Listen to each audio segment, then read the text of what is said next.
ये तस्वीरें हम आपको दिखा रहे हैं इसरो के हेडक्वार्टर से, और जहां पर यह पूरी तरह से मॉनिटर किया जा रहा है। और देखिए इस लॉन्चिंग का काउंटडाउन फाइनल स्टेज पर 20 seconds, minus 15 seconds, 10, 9, 8, 7, 6, 5, 4, 3, 2, 1, 0.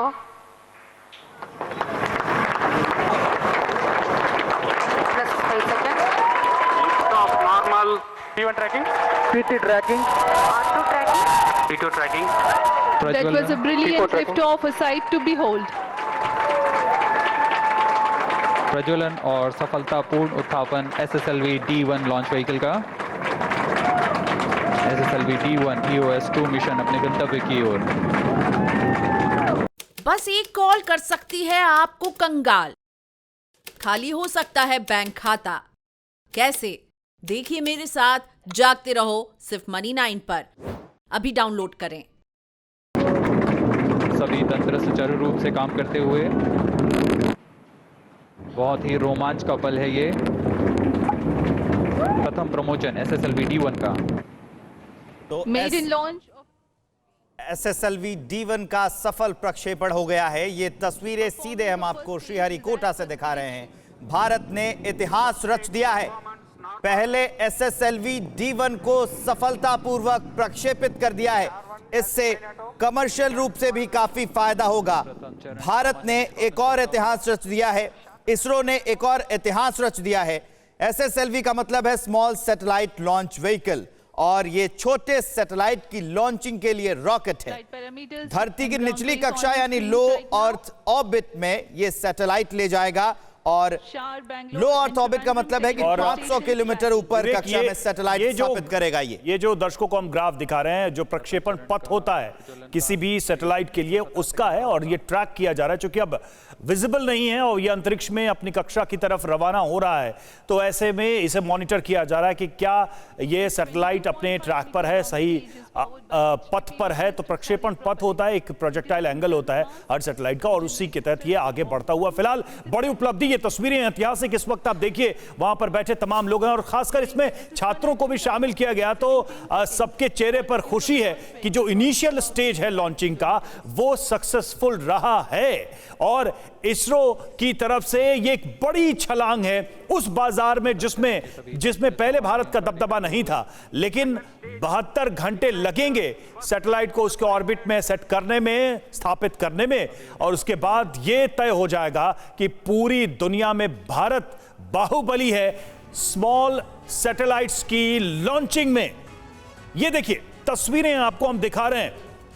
मॉनिटर लगातार किया जा रहा है इस सैटेलाइट को उसके कक्षा में स्थापित करने के लिए। जैसा कि हम आपको बता भी रहे थे कि लोअर ऑर्बिट में ये सैटेलाइट्स को स्थापित करेगा, और हल्के सैटेलाइट्स, छोटे सैटेलाइट्स के लिए ये कैरियर बनेगा, जिसमें उन्हें क्विक और जल्दी और कम समय में कम खर्च पर उनकी कक्षा में स्थापित किया जा सकेगा। जो सैटेलाइट्स ये व्हीकल ले जाएगा, वो सैटेलाइट्स कमर्शियल यूज के लिए ज्यादा होंगे, अलग जीवन के अलग अलग क्षेत्रों में जिनकी उपयोगिता बढ़ेगी। और खासकर वो देश जो सैटेलाइट लॉन्च करने में सक्षम नहीं है, जिनका बजट बहुत ज्यादा नहीं है, उनके लिए भारत एक महत्वपूर्ण, बड़ा और किफायती बाजार बनकर उभरेगा। फिलहाल ये तस्वीरें एक तरफ हम आपको दिखा रहे हैं, मॉनिटरिंग लगातार चल रही है, और दूसरी तरफ उस पल की तस्वीरें जब इस सैटेलाइट को लॉन्च किया गया।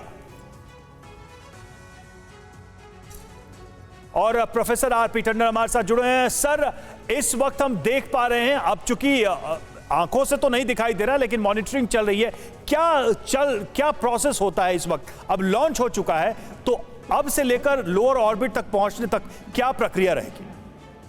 देखिए, अब इसको 13 मिनट की जर्नी है सारी जी। 13 मिनट की जर्नी के बाद इन्होंने इसको एक एक करके ऑर्बिट में छोड़ते जाएंगे। तो जो इसका करीबन 300 किलोमीटर ऊपर ये ऑर्बिट होगा, वहां स्थापित किए जाएंगे।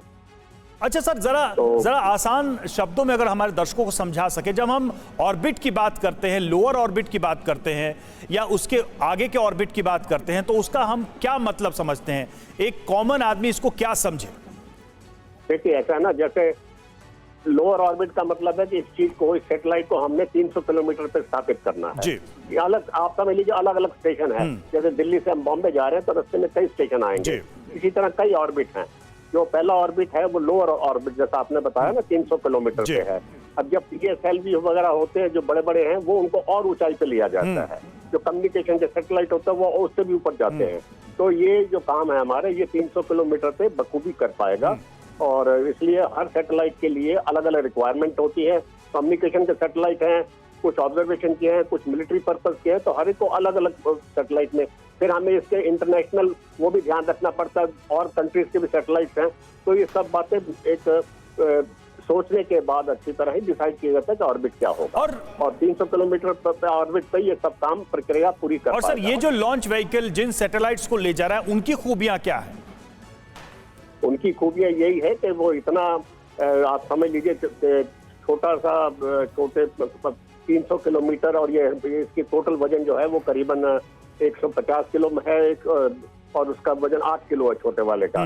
तो इनको बड़ी किफायती तरीके से ले जा रहा है, यही खूबी है सबसे बड़ी। जैसा आपने भी बताया, बड़े किफायती तरीके से ले जा रहा हो, बड़े सुगम तरीके से ले जा रहा है। इसमें कोई ऐसी अनहोनी होने की कोई चांस नजर नहीं आता, और बड़े सस्ते तरीके में अपने डेस्टिनेशन पर, जैसे बताया ना, जैसे हम चले दिल्ली से चले, कोई जयपुर उतरेगा, कोई कहीं उतरे, अलग अलग ऑर्बिट में हम इनको स्थापित कर पाएंगे। बहुत ही सर सरल तरीके से और बहुत ही आसान शब्दों में आपने हमारे दर्शकों को बताया कि ऑर्बिट में कैसे सैटेलाइट्स को ले जाया जाता है, उसका अर्थ क्या होता है। सर एक चीज बताइए, हम बार बार ये रिपीट भी कर रहे हैं, आपने भी कहा कि जो कमर्शियल मार्केट है उसको भारत बहुत तेजी से अट्रैक्ट करेगा, तो वो मार्केट है क्या? कौन से देश वो मार्केट है, कहाँ है वो? एशिया में, अफ्रीका में, लैटिन अमेरिकी कंट्रीज, कहाँ है वो मार्केट? देखिए, जब हमने शुरू की थी अपनी स्पेस की यात्रा, तो हम भी तो यूरोपियन कंट्रीज के पास जाते थे, और ये आज से 50 साल पहले की बात है। तो हम भी दूसरों को पैसा देते थे, बहुत पैसा देते थे। हमें अपनी फॉरेस्ट्री के लिए, मिलिट्री एप्लीकेशन के लिए, वेदर के लिए, लैंड यूज के लिए, एग्रीकल्चर के लिए, सबके लिए सैटेलाइट अलग अलग होते हैं। तो हमें ये चाहिए थे।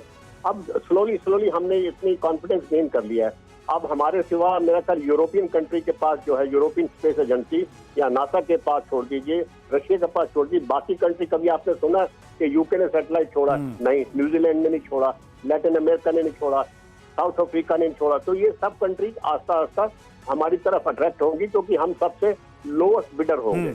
तो बहुत सी कंट्री हैं, तो तमाम दुनिया में 8-10 कंट्री जिनके पास ये कैपेबिलिटी है, बाकियों के पास नहीं है। और भारत का बजट सबसे लो है, तो यकीनन आदमी वहीं जाता जहाँ की बजट लो होगा। तो हमारे पास बहुत अभूतपूर्व ये एक मौका है एक फॉरेन एक्सचेंज कमाने का, और मैं बड़ा इस बात को समझता हूँ कि ऐसा हो पाएगा, और भारत काफी ऊर्जा पैसा इससे अर्जित कर पाएगा। ये जो सर सैटेलाइट जाएंगे, ये जो छोटे सैटेलाइट्स की हम बात कर रहे हैं जो ऑर्बिट में जाएंगे, तो इनका लाइफ साइकिल क्या होता है ऐसे सैटेलाइट्स का? होता है, किसी का 1 साल होता है, किसी का 6 महीने होता है। तो हर एक का लाइफ डिफाइंड होता है। जो हमारी कम्युनिकेशन सैटेलाइट है उनका ज्यादा होता है, अब कुछ वेदर की भी है उनका भी ज्यादा होता है। बाकी कुछ सैटेलाइट जो है उनका टाइम पीरियड 1 या 2 साल होता है। जैसे आपको याद होगा मंगलायन और वन्य जो छोड़े हैं, उनका भी एक टाइम पीरियड डिफाइन किया गया था, 2 साल किया था। पर जहाँ हम एम 2 साल का करते हैं वो चलते 10 साल तक है। पर हम सेफ लिमिट उसकी 2 साल 1 साल रखते हैं। सर आपने बताया कि अलग अलग स्टेशन होते हैं, जैसे ट्रेन जाती है और उसमें फिर कोई कहीं उतरता है, फिर अगले स्टेशन पे उतरता है, तो ट्रेन वापस अपने यार्ड में भी आती है। तो जरा इसको भी समझाइए कि जो लॉन्च व्हीकल्स होते हैं, क्या ये वापस आते हैं, रीयूज होते हैं, कैसे इनका फिर से लॉन्चिंग में इस्तेमाल होता है? नहीं, अभी तो रीयूजेबल नहीं है। आपको याद होगा कि अमेरिका की जो वो थी शटल थी वो रीयूजेबल थी, अभी ये रीयूजेबल नहीं है। पर ऐसा हो जाएगा, वो भी जब जैसा होगा। रीयूजेबल नहीं है अभी ये वापस नहीं आता। कि अपना काम करने के बाद वो सैटेलाइट की तरह ही घूमता रहता कहीं। और इसी को हम स्पेस डेब्रिस बोलते हैं। आपको पता है स्पेस डेब्रिस भी प्रॉब्लम बन रही है कि बिल्कुल। सर एक सवाल यहाँ और भी था। हमारा एक पड़ोसी देश है चाइना, उसके कंपटीशन में, उसका जो स्पेस प्रोजेक्ट्स हैं उसके कंपटीशन में हम कहाँ खड़े रहेंगे कमर्शियल मार्केट में इस तरह की लॉन्चिंग के बाद? देखिए, ये बात तो अब सभी जानते हैं निश्चित रूप से कि चाइना बड़ी तेजी से अग्रसर हो रहा है हर फील्ड में। आज हालत यह है कि अमेरिका तक भी उससे थोड़ा घबराने लगे हैं। पर हमारा जो प्रोग्राम है, हम बड़ी तीव्रता से आगे बढ़ रहे हैं और ऐसा हमारे और चाइना में बहुत ज्यादा फर्क नहीं है। पर आज की डेट में मैं ये कहूँगा चाइना थोड़ा हमसे ऊपर चल रहा है। उसने मंगल ग्रह पे भी भेज दिया, सब जगह भेज दिया, तो चांद पे भी भेज दिया उसने, जो कि हम भी, हमारा थोड़ा 6-8 महीने का लैग ही चल रहा है, पर हम बड़ी जल्दी से उसको मेकअप कर लेंगे। पर आज की तारीख में चाइना थोड़ा हमसे आगे ही चल रहा है। अच्छा सर, SSLV की हम बात कर रहे थे, सैटेलाइट्स की बात कर रहे हैं, तो इसके पहले हमने अक्सर सुना है कि भाई जैसे किसानों की मदद के लिए, मौसम को प्रोटेक्ट करने के लिए, ट्रैफिक कंट्रोल के लिए, या फिर अलग अलग जैसे जो जल और भूमि के क्षेत्र हैं, एजुकेशन सेक्टर में, तो ये जो SSLV से हमारे जितने भी सैटेलाइट्स जाएंगे, इन एरियाज को कैसे कैसे वो मदद करने वाले हैं, उसमें क्या कंट्रीब्यूशन उनका रहने वाला है? देखिए, जो आपने बात बताई बिल्कुल सही बात बताई। अभी जो हमारा मेन सैटेलाइट जो इसमें है, वो हमारी जितनी भी धरती का, वो हिंदुस्तान के जो नक्शे में है, उसमें फॉरेस्ट्री का है, हाइड्रोलॉजी का है, पानी का है, ये सब तो मॉनिटर करेगा। इसमें कम्युनिकेशन का रोल नहीं है, इसमें सिर्फ जियोग्राफिकल और मॉर्फोलॉजी ऑफ द अर्थ जिसको बोलते हैं ना, जैसे खेतों की सर्वे करना। अब आपको पता होगा कि अब सब खेतों के, सब गांव के सर्वे हो चुके हैं, एरियल सर्वे, और ये सब सैटेलाइट के माध्यम से हुआ है। आपका GPS चल रहा है, वो भी सैटेलाइट से चल रहा है, पर इसका काम भिन्न है। इसका काम ये है कि आपका जियोग्राफिकल और जियोलॉजिकल इस तरह के काम का है, भूमि के रिलेटेड है ये। अच्छा सर, एक डिफेंस के सेक्टर में भी हम देखते हैं कि सैटेलाइट्स की बड़ी भूमिका है आज की तारीख में, और स्पेस में एक अलग तरीके का कंपटीशन चल भी रहा है इसको लेकर। क्या ये SSLV वैसे सैटेलाइट्स या वैसी मॉनिटरिंग को भी मदद करेगा? इस काम के लिए बनाया नहीं गया। बाकी हमारे पास और सैटेलाइट है जो आपने याद होगा, हमने 2-3 साल पहले भी लॉन्च किए, वो मिलिट्री पर्पस के लिए सर्व कर सकते हैं। बाकी इसका उद्देश्य ऐसा नहीं है कि मिलिट्री के अलग ही तरीके के उसमें सेंसर लगे होते हैं और ही तरीके के पेलोड्स होते हैं, तो उस तरह के पेलोड मेरा ख्याल इसमें नहीं है। तो उसके और बहुत सैटेलाइट ऑलरेडी हम लोगों ने छोड़ रखे हैं इसरो ने, तो वो काम वो कर रहे हैं। इसका मुख्य उद्देश्य ये नहीं है, जहां तक मैं जानता हूं। टंडन सर, आप हमारे साथ बने रहिए, इस पर हमारी नजर बनी हुई है। इधर आज़ादी सेट बनाने में जिन 750 बच्चियों का योगदान रहा है, उनमें से कई SSLV लॉन्च का गवाह बनी है। ऐसी ही कुछ बच्चियों ने लॉन्च से पहले क्या कहा, आइए आपको सुनाते हैं। So proud of it that we are here because we have worked hard, really very hard, to program this satellite. I mean, we have done a small part, but yeah, we are sure that we have done it good. And today they are launching the satellite in our presence. We are here. It's like brilliant. I can't express how happy we are. We are very glad and happy that we got this great opportunity, and all the students will cherish this for their lifetime. And we have worked hard on this, and we are ready, and we are going to witness the launch today. This project gave us young girls an opportunity to come forward and build the space and help in building the spacecraft. तस्वीरें हम आपको दिखा रहे हैं, और ये देखिए सीधी तस्वीरें हैं जब यहां पर बैठे तमाम जो वैज्ञानिक हैं वो इस लॉन्चिंग की प्रक्रिया को संपन्न करने में लगे हुए हैं। लगातार मॉनिटरिंग चल रही है, और जैसा कि हमारे गेस्ट प्रोफेसर टंडन ने भी बताया कि 13 मिनट की जर्नी है, लेकिन हालांकि 72 घंटे लगेंगे इस इनके सैटेलाइट्स को और लोअर ऑर्बिट में पहुंचाकर और उनको एक्टिवेट करने में, यानी कि वो अपना काम शुरू कर देंगे, फंक्शनल हो जाएंगे। फिलहाल ये पूरी की पूरी मॉनिटरिंग चल रही है, प्रोसेस जैसा कि हमने आपको दिखाया कि लॉन्च हुआ और तब तालियों के साथ वहाँ जो मौजूद लोग थे, जो भी इसके प्रत्यक्षदर्शी थे, उठकर देखिए उन्होंने तालियां बजाई।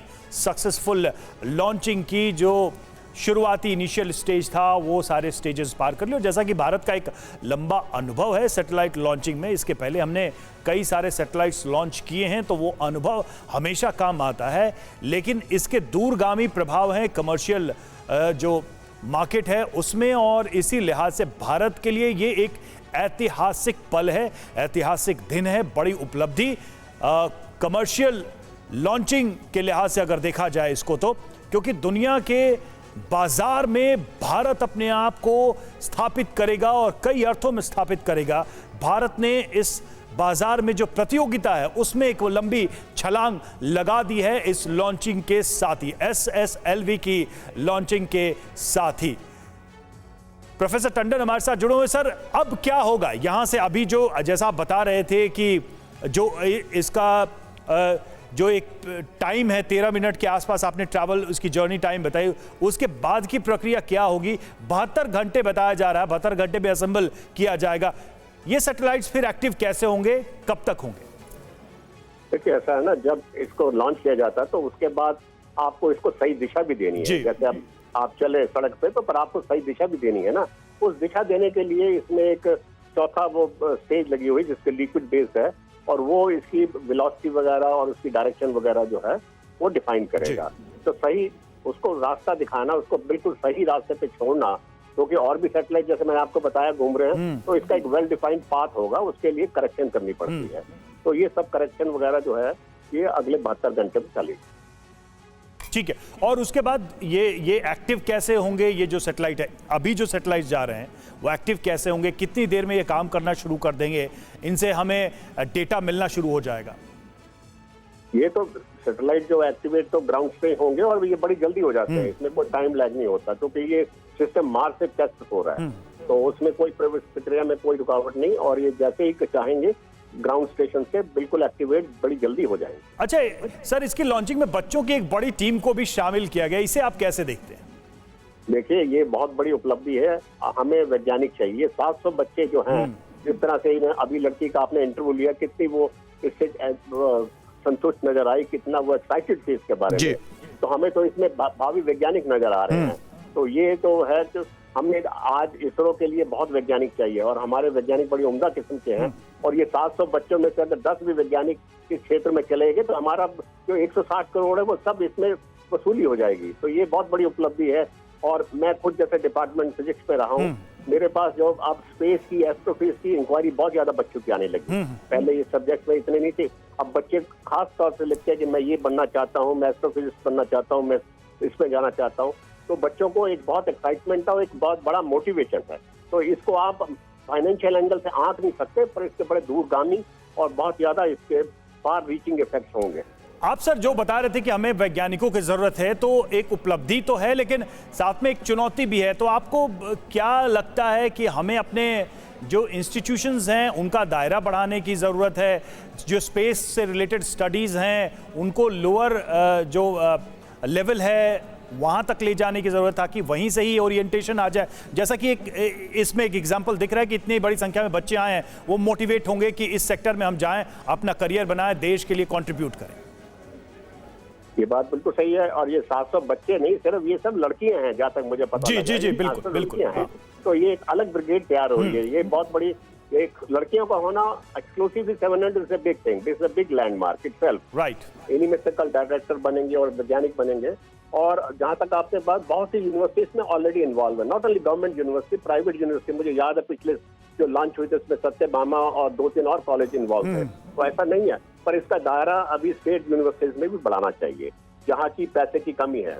प्राइवेट यूनिवर्सिटीज तो पैसा खर्च कर सकते हैं, स्टेट यूनिवर्सिटी के पास इतने साधन नहीं है। तो ये मेरा खास तौर से कहना है यूजीसी को भी कि इसमें ये प्राइवेट जो स्टेट यूनिवर्सिटीज है, देखिए हमारे 70-80% बच्चे स्टेट यूनिवर्सिटी से आते हैं, जहाँ की धन की बड़ी आर्थिक रूप से बड़ी कमी रहती है।